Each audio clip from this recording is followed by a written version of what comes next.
Le 10 mai 1996, Yasuko Namba, 47 ans, ignorait que réaliser son plus grand rêve lui coûterait tout. Imaginez, vous venez de conquérir la plus haute montagne du monde. Vous êtes au sommet de l'Everest, les bras levés en signe de triomphe, sachant que vous venez d'entrer dans l'histoire. Mais en quelques heures, tout se transforme en cauchemar. Effondré dans la neige, incapable de bouger, vous regardez les gens passer. Vous pouvez à peine respirer, à peine penser, mais vous êtes toujours en vie. Vous vous battez encore, vous espérez encore que quelqu'un reviendra pour vous. Mais ils ne reviendront pas. En fait, c'est eux qui va se passer ensuite, va vous montrer exactement pourquoi ils l'ont laissé mourir sur l'Everest encore et encore. CE n'était pas juste une autre tragédie de l'Everest. C'était une histoire qui allait révéler les vérités les plus sombres sur la nature humaine lorsque la survie est en jeu et changer à jamais notre façon de penser le sauvetage sur la montagne la plus dangereuse du monde. Bienvenue dans l'extrême. Cette femme prête à affronter l'impensable sur l'Everest était bien plus qu'une riche touriste d'aventure. Yasuko Namba, responsable du personnel chez FedEx, gérait les plannings, les réunions et beaucoup de paperasse. Chaque matin à 7h30, elle montait dans le métro bondé de Tokyo, vêtue de son tailleur impeccablement repassé, une mallette à la main, ressemblant à tous les autres employés de bureau se dirigeant vers une journée banale. Mais à 17h, lorsqu'elle terminait sa journée, Yasuko se transformait en quelqu'un de complètement différent. Elle devenait une alpiniste aux rêves audacieux. Yasuko pesait à peine 45 kilos. Elle mesurait à peine 1,50 m, mais planifiait méthodiquement des expéditions vers les montagnes les plus dangereuses de Dande. Et pas n'importe quelle montagne, elle voulait escalader les 7 sommets. C'est le point culminant de chaque continent. Esseuse collègue de FedEx pensait sans doute qu'elle était folle. Imaginez votre collègue calme de la comptabilité annoncer qu'elle va gravir le sommet le plus haut de chaque continent. C'était bien le plan de Yasuko, et elle était sérieuse. Alors, le jour du Nouvel An, en 1982, pendant que la plupart des gens soignaient leur gueule de bois et prenaient des résolutions qu'ils ne tiendraient jamais, Yasuko se tenait au sommet du mont Kilimandjaro en Afrique. 2 ans plus tard, elle a gravi l'Aconcagua en Amérique du Sud, où le mal d'altitude peut être mortel en quelques heures. Puis le Denali en Alaska, où les températures atteignent -60 °C et la météo devient mortelle en minutes. Puis le mont Elbrus en Russie, le massif Vinson en Antarctique, avec ce jour sans nuit et ses vents violents, peut littéralement souffler les alpinistes de la montagne. Chaque ascension nécessitait des mois de préparation, un entraînement qui briserait la plupart des gens, une préparation mentale pour des conditions qui coûtent régulièrement la vie. Et elle faisait tout cela en tant que petite femme japonaise dans les années 1980 et 90. Imaginez les regards, le scepticisme et le rejet qu'elle a subi. Mais Yasuko avait quelque chose qu'aucune taille ni force ne pouvait remplacer. Une volonté absolument et complètement incassable. Détour dans ce train du chaos. Pour rejoindre la communauté Extreme, profiter d'un accès anticipé à nos vidéos et à des sondages exclusifs, rejoins-nous sur Patreon. On se retrouve là-bas. John Tasky, futur grimpeur de l'Everest avec Yasuko, a parlé de lui ainsi. C'était une petite dame, la plus déterminée que j'ai rencontrée. Elle pesait environ 45 kilos, pas plus. Mais en CE, qui concerne la détermination, elle en avait 2 fois plus que son poids. En 1994, Yasuko avait conquis 6 des 7 sommets. Il ne restait plus qu'une seule montagne et c'était la plus haute et la plus célèbre de toutes, le mont Everest. Ainsi, le 15 avril 1996, Yasuko est arrivé au camp de base de l'Everest dans le cadre de l'expédition Adventure Consultant de Robert Hall. À présent, Robert était une légende dans le monde de l'alpinisme. C'était un Néo-Zélandais au dossier de sécurité remarquable, ayant guidé plus de personnes au sommet de l'Everest que quiconque encore en vie. Si vous deviez confier votre vie à quelqu'un sur la montagne la plus dangereuse, Rob Hall était la personne idéale. Le plan d'Yasuko pour l'Everest était simple.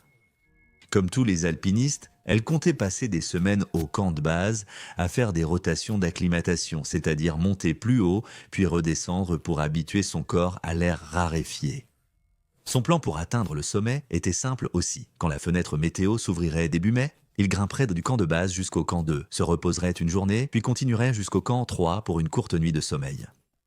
De là, ils montèrent jusqu'au camp 4 sur le col sud, à 8000 mètres, où ils se brancheraient à l'oxygène en bouteille et essaieraient de se reposer avant le jour du sommet. L'ascension finale commencerait vers 22 heures le 9 mai. Ils grimperaient toute la nuit, atteindraient le sommet le matin, prendraient des photos, puis redescendraient aussitôt. Robert imposait une règle stricte, demi-tour impératif, en début d'après-midi. Si vous n'étiez pas au sommet, il fallait faire demi-tour sans exception. C'était le plan, propre, contrôlé, professionnel, presque ennuyeux en fait. Mais bien sûr, si tout s'était passé comme prévu, l'histoire aurait été très différente. Ou pas d'histoire du tout, mais CE ne fut pas le casse. Alors que Yasuko préparait son corps pour l'ascension en mai, quelque chose de sinistre se tramait sur la montagne. Vous voyez, en 1996, l'Everest avait un problème. Cela n'avait rien à voir avec l'altitude, le froid ou même la difficulté technique de l'ascension. Le succès posait problème. Les consultants aventures de Rob Hall excellaient à amener leurs clients au sommet. Que soudain, chacun voulait sa part du gâteau. Scott Fischer, un alpiniste américain charismatique, avait fondé sa société de guides Mountain Madness et voulait prouver qu'il pouvait faire CE que faisait Hall, voire mieux. Mais Fischer n'était pas le seul à convoiter l'Everest CE printemps-là. Une expédition taïwanaise tentait d'emmener SES premiers alpinistes au sommet. Une équipe sud-africaine tentait de marquer l'histoire. La police des frontières indo-tibétaines tentait aussi d'atteindre le sommet. Cela signifiait que trop de personnes essayèrent de gravir la même montagne au même moment et pas n'importe quelle montagne. Nous parlons de l'Everest, où la route vers le sommet est si étroite qu'à certains endroits, une seule personne peut passer à la fois. Pour aggraver la situation, les bulletins météo reçus au camp de base en mai étaient inquiétants. Les météorologues surveillaient un vaste orage se dirigeant vers l'Everest. Les tempêtes de l'Everest sont uniques. CE n'est pas seulement du mauvais temps, mais une véritable bombe météorologique. Je parle de vents de force ouragan qui pourraient littéralement souffler les alpinistes hors de la montagne, combinés à des températures qui descendraient en dessous de zéro. Un froid capable de geler vos cornets et de vous rendre aveugle à jamais.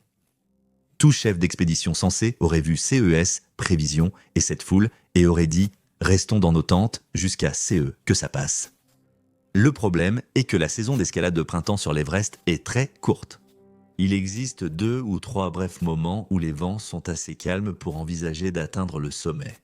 Et cette tempête allait refermer cette fenêtre pendant des semaines, peut-être pour toute la saison. Les chefs d'expédition ont dû faire un choix impossible.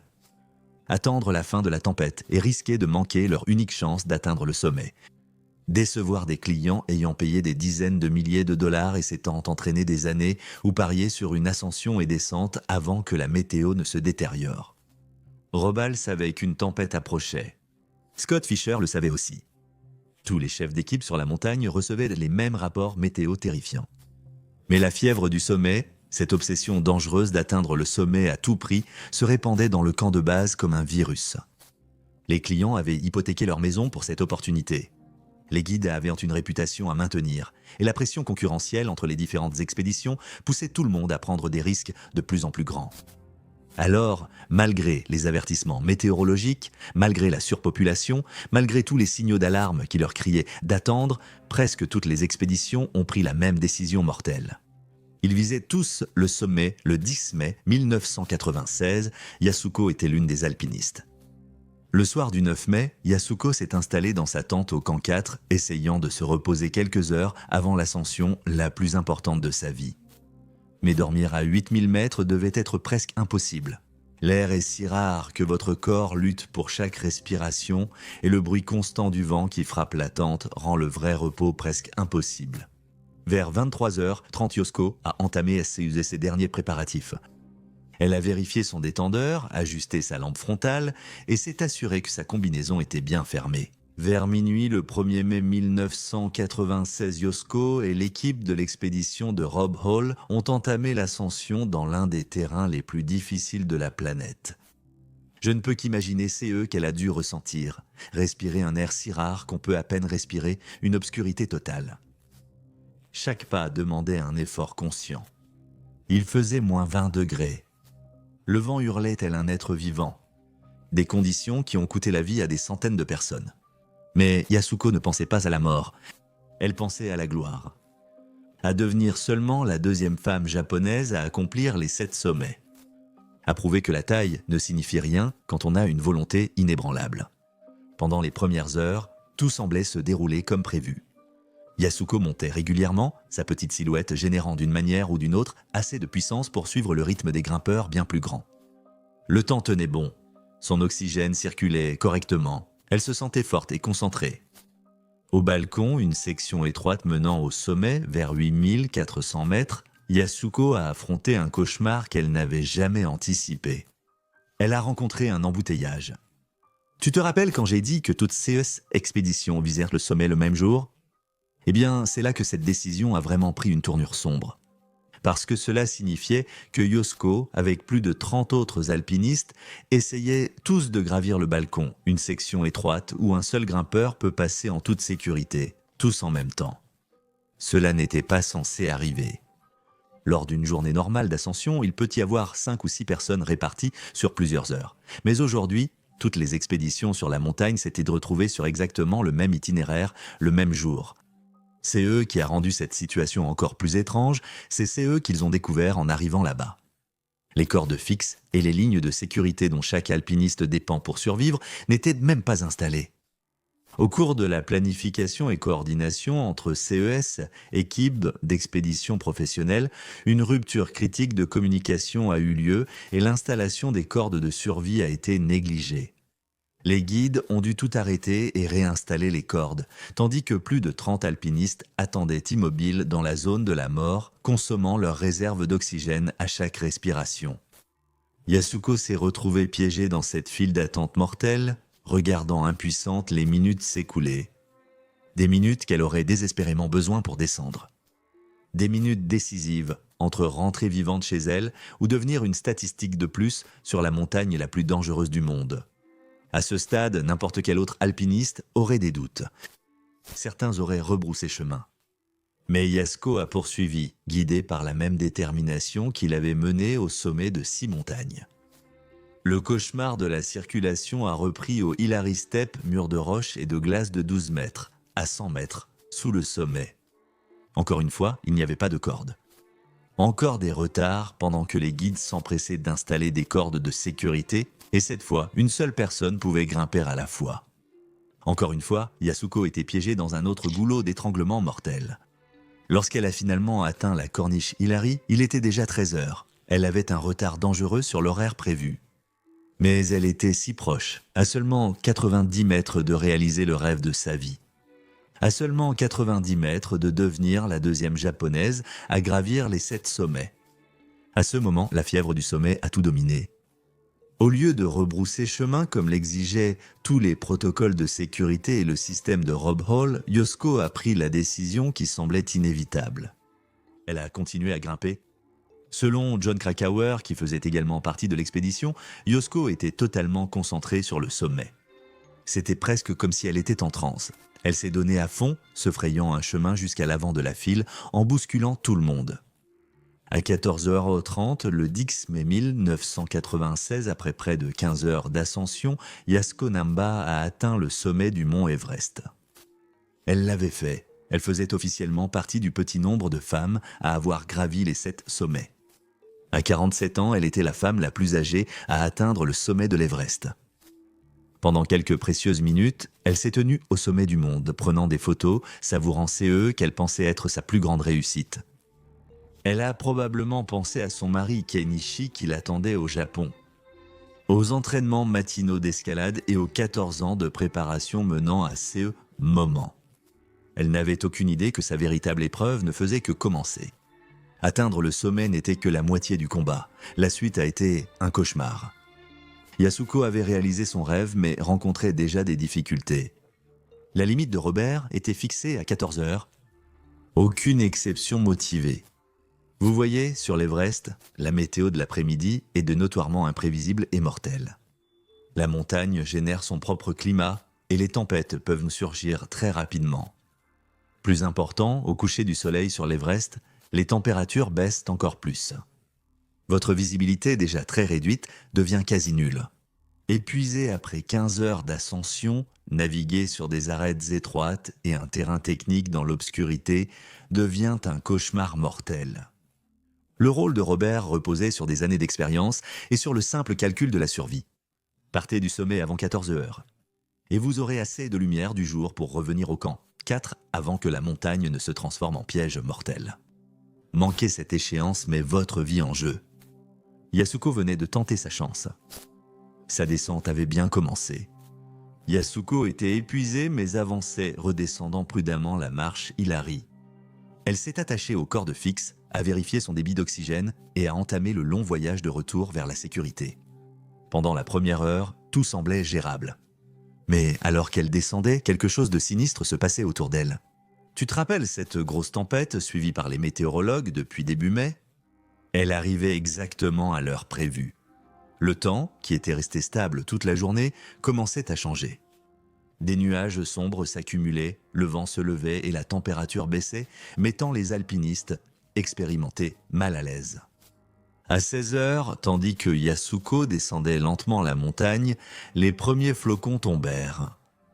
Pas la neige douce des films de Noël, mais des flocons tranchants qui piquaient la peau et réduisaient la visibilité à chaque rafale. Elle ne descendait pas seule. Sur le chemin du retour, le client de son collègue consultant en aventure, Beck Withers, descendait lui aussi, bien qu'il ait de plus en plus de mal à voir depuis le matin. Les deux alpinistes progressaient trop lentement, et ils n'étaient pas les seuls en difficulté. Le guide de montagne Mike Groom, l'un des membres les plus expérimentés de l'équipe de Rob Hall, s'est retrouvé responsable non seulement de Yasuko et Beck, mais aussi d'alpinistes de l'équipe Mountain Madness de Scott Fisher que Neil Bidelman guidait. Lors de situations d'urgence comme celle-ci, les frontières artificielles entre les équipes d'expédition disparaissaient d'eux souvent. Les guides aidaient ceux qui en avaient le plus besoin.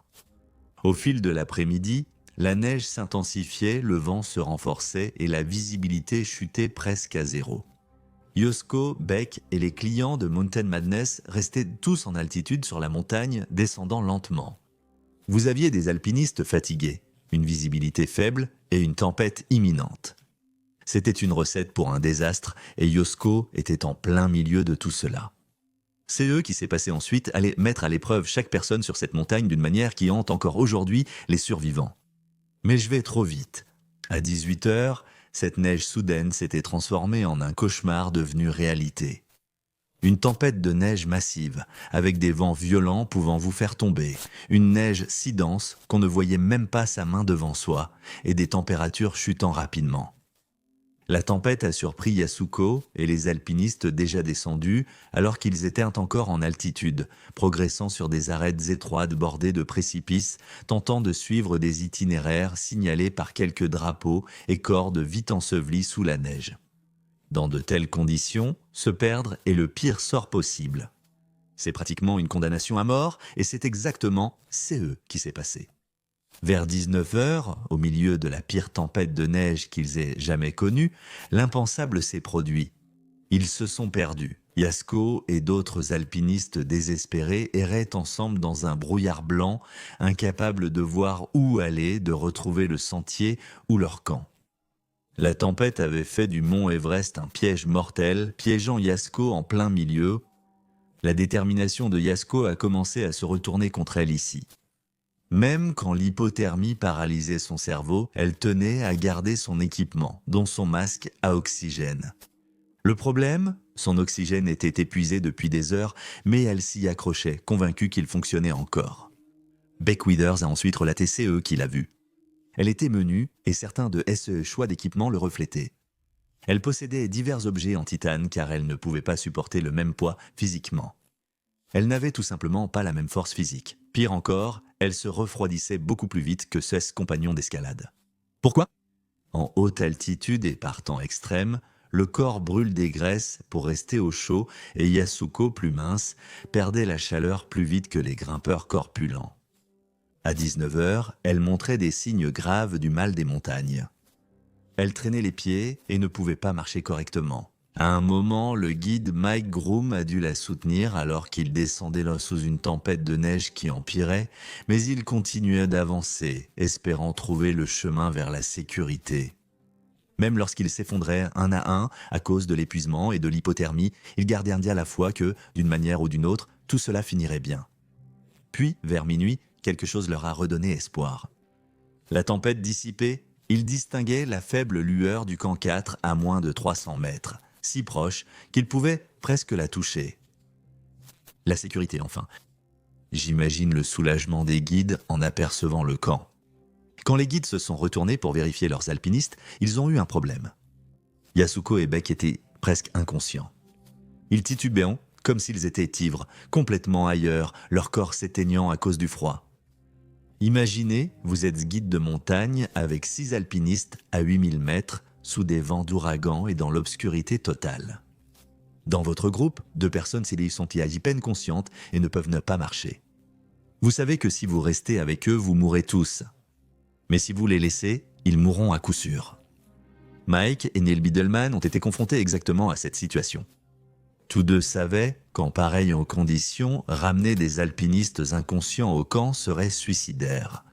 Ils savaient sûrement CE que cela impliquait de les laisser. Bidelman dira plus tard que CE fut sa décision la plus difficile. Rester aurait causé 4 morts au lieu de 2. Après une discussion difficile, ils ont pris la seule décision sensée. Ils allèrent laisser Yasuko et Beck dans la neige pour chercher de l'aide. Jamais Yasuko n'avait été abandonné auparavant. Pendant 8 heures, Yasuko et Beck sont restés allongés dans la neige, exposés au vent violent et à des températures de moins 40 degrés. Beck racontera plus tard cette expérience. Tous tes vêtements se couvrent de neige et de glace soufflée qui te frappent. Tu ne t'en rends même pas vraiment compte sur le moment parce que tout n'est que froid et misère sans fin. Je peux seulement imaginer que CES 8 heures ont signifié pour Yasuko. Imagine-toi allongé dans la neige à 8000 mètres d'altitude, ton petit corps de 45 kilos livrant une bataille perdue d'avance contre les conditions les plus brutales de la planète. Le vent hurle sur toi tel un ouragan, projetant des cristaux de glace comme des milliers d'aiguilles sur ton visage. Chaque respiration est une lutte, non seulement à cause de l'air raréfié, mais aussi parce que tes poumons se remplissent lentement de neige. Mais voici CE qui rend l'histoire de Yasuko si déchirante. Elle était encore consciente, encore lucide de CE qui lui arrivait. L'hypothermie ne tue pas vite, contrairement à la noyade ou une chute. C'est un arrêt lent et méthodique des systèmes de ton corps. D'abord, tes extrémités deviennent engourdies. Tes doigts et orteils ne réagissent plus. Ensuite, tes muscles commencent à se raidir. Ta pensée devient trouble, confuse. Mais ton cerveau continue de fonctionner juste assez longtemps pour comprendre exactement CE qui t'arrive. Yasuko était allongée dans la neige, consciente qu'elle mourrait, alors que de l'aide était à moins de 300 mètres. Assez proche pour voir le camp par temps clair, mais il aurait aussi bien pu être sur une autre planète. A-t-elle pensé à son mari, Kenichi, probablement en train de dormir paisiblement dans leur lit à Tokyo, sans se douter que sa femme luttait pour sa vie? A-t-elle pensé à CES trajets matinaux en métro, à CES réunions d'entreprises banales, soudain précieuses, au-delà des mots? Peut-être a-t-elle pensé au Kilimandjaro, le jour du Nouvel An 1982, à la fierté de se tenir sur CEE sommet où tout paraissait possible, ou au Denali en Alaska, où elle a prouvé qu'une petite japonaise pouvait vaincre des montagnes qui avaient brisé des hommes 2 fois plus grands. Ou, peut-être, alors que le froid gagnait ses os, a-t-elle pensé à quelque chose de plus simple? Peut-être voulait-elle juste rentrer chez elle. Ironie cruelle, Yasuko avait tout fait correctement s'entraînant durant des années.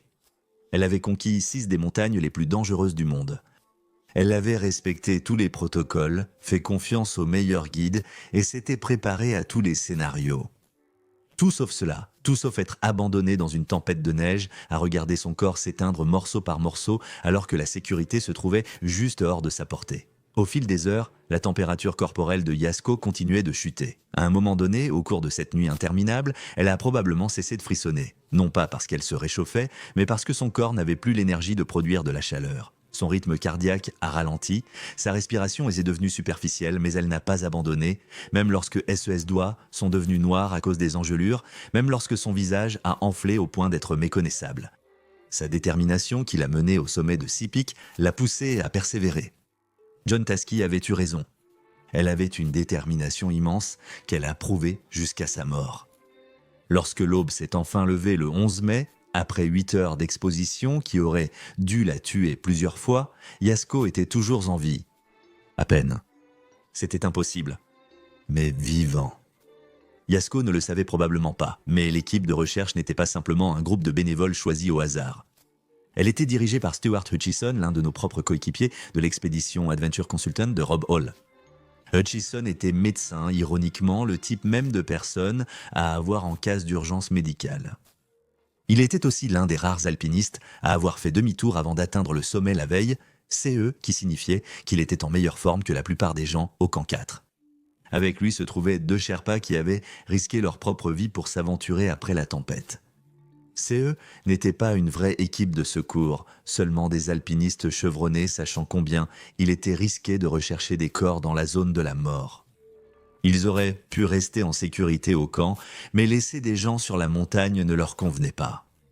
CE, petit groupe de recherche, avait lutté à travers les restes de la tempête de neige, suivant l'itinéraire où ils pensaient que Yasko et Beck avaient été laissés. Ils s'attendèrent à trouver des cadavres, mais CE qu'ils ont trouvés était bien plus compliqué. Yaska respirait faiblement, des souffles à peine perceptibles, mais elle respirait tout de même.